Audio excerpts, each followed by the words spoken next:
Oh shit. I guess that's one less bitch you gotta worry about.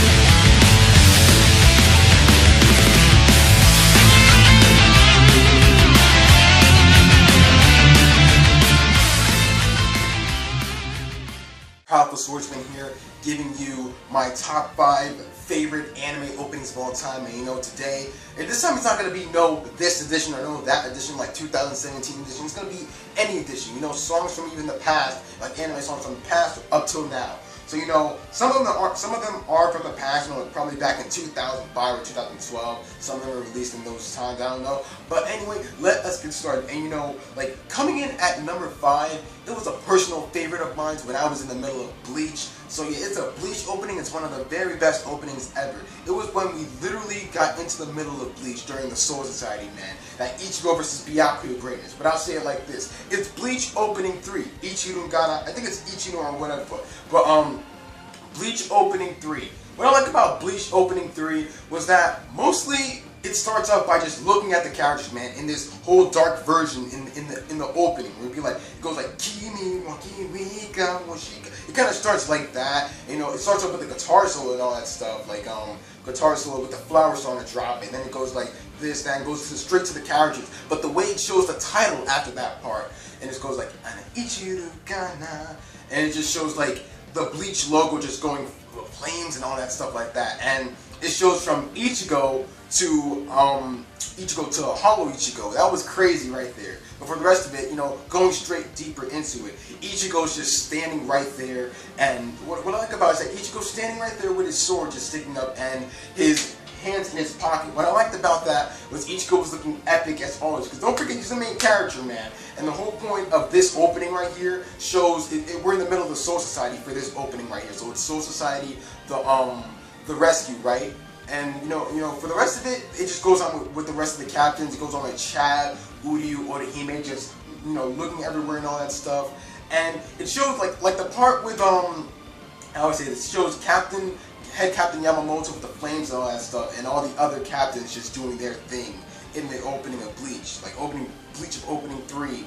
And for the rest of it, I like the part where Yoruichi is just kicking all the enemies and all that stuff, and when Renji's just throwing his Abimaru like that, you know. And for the rest of it, Ichigo just slashing sword, like clashing with Byakuya in the opening, which are like this way, that way, and all that stuff. And it just focuses on Ichigo where he's holding his sword out, about to use Bankai. And it just ends straight right there. That's what I liked about the intro, because it shows so much promise, it shows so much, definitely so much work, because this opening right here was in the middle of the Soul Society, rescue, basically, when Ichigo went to face Byakuya. And it went straight from the Soul Society. This intro, this opening 3 of Bleach was on from the Bleach Soul Society arc, the rescue, all the way to the Bounce Saga, I think, right? Because let's not forget, basically, for opening 1, it was Asterisk, I think, and then, opening 2 was supposed to be, what was I forgot it, but it was a great opening for opening 2, but then we went straight to opening 3 after we had, dealt with everything else with the whole fight with Ichigo and Renji, I think, or after the whole, after the whole Ichigo versus Byakuya round 2, then we go straight to round 3 from opening 3 of Bleach. But for the rest of it, I'd have to say Bleach opening 3 was totally amazing. Now, coming in at number 4 is Katekyo the Airborne opening 7. Everyone knows Katekyo the Airborne opening 7, Funny Days, right? So, anyway, this opening was pretty much amazing, because for one thing, it shows, the Van just, looking at each other like it basically starts off with I believe it's supposed to be the Arukabeno pacifiers in the start of it, right? And it just goes like, and it just goes to that straight guitar solo and all that stuff. It shows the rest of the characters in it. It shows the rest of the characters in the true Milfiore, I believe. And it shows Byakudan's family and all that stuff, and Suna's family just facing off against each other. And it shows Reborn and everyone else on the sidelines watching their battles and all that stuff. It shows Suna. Actually, for this one, it shows Suna. It shows the whole Mafia family right here, the Van Gogh. It shows Suna, Gokudera, Yamamoto, Lambo, everyone else, Hibari, Chrome, everyone. And after it shows that one, they just start flying and all that stuff and facing off against the other enemies, like Byakudan's family in this one. Because opening 7 of Katekyo Never Born focuses on the choice arc. The choice arc, I believe, started after the inheritance arc. No, it didn't start. I really forgot because I finished it a couple days ago. But other than that, the choice arc is basically, where Suna and the gang have to go up against Byakudan them in a battle of choice. And apparently they failed to do that. They failed to win against Byakudan and them. For the rest of it. But opening 6 focuses on them. And basically, the whole part I like about the opening is that Suna and the guys are in a suit, man. They're in mafia suits and all that stuff. And they're just, it's like perfect armor, you could say. And they're facing off against Byakudan and his family for this one right here. And Suna just going through with that, X-Burner at the very end of the opening was pretty lit. Let's not forget Goku Deda, man, using his Sistema CAI.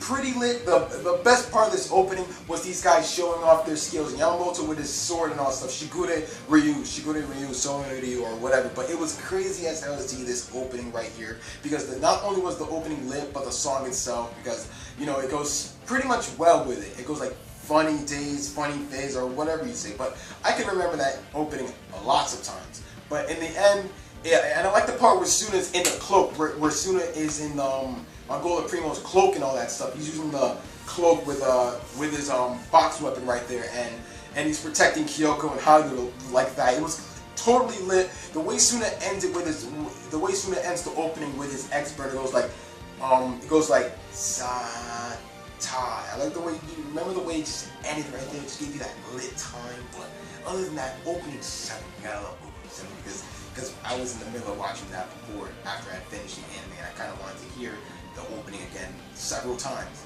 because it's opening 7. But anyway, guys, that's Katekyo Never Born opening 7. Okay, so coming in at number 3, we've got One Piece opening 14. Opening 14 is one of my favorite One Piece openings of all time, basically.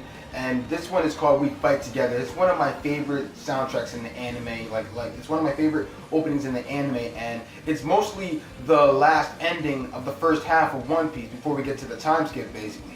So that's like 1 to 14 for One Piece pre-time skip, and for the rest is just time skip opening for One Piece. But anyway, opening 14 was a personal favorite, is because basically it focuses on 2D. All right, so let me guess, 2D, 3Y. But whatever.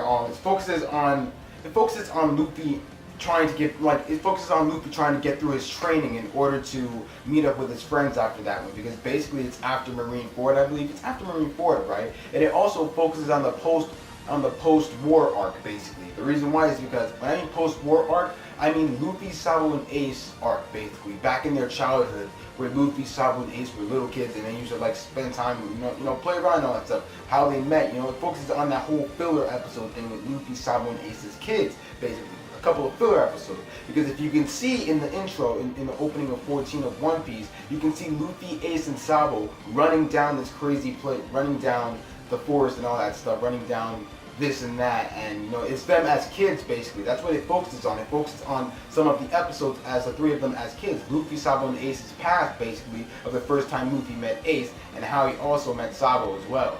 And it also focuses on the pre-time skip, and it's basically the last opening for the first half of One Piece before they get to the New World arc as well. So after that, basically it'll just be the time skip after that, and we just get that Rico opening on.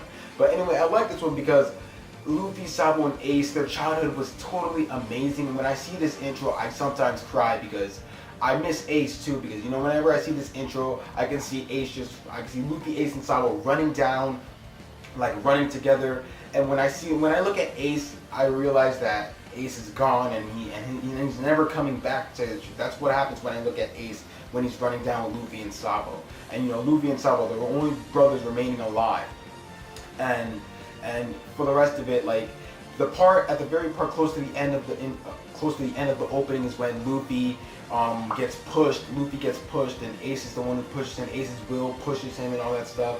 And Luffy grabs his hat and he's just walking down. Not just that, but it shows the memories in this opening. It shows the memories with how every crew was gathered together, how every crew member was gathered together. Usopp, Nami, Chopper, Robin, Frankie, Brook, Sanji, everyone, Zoro and everyone.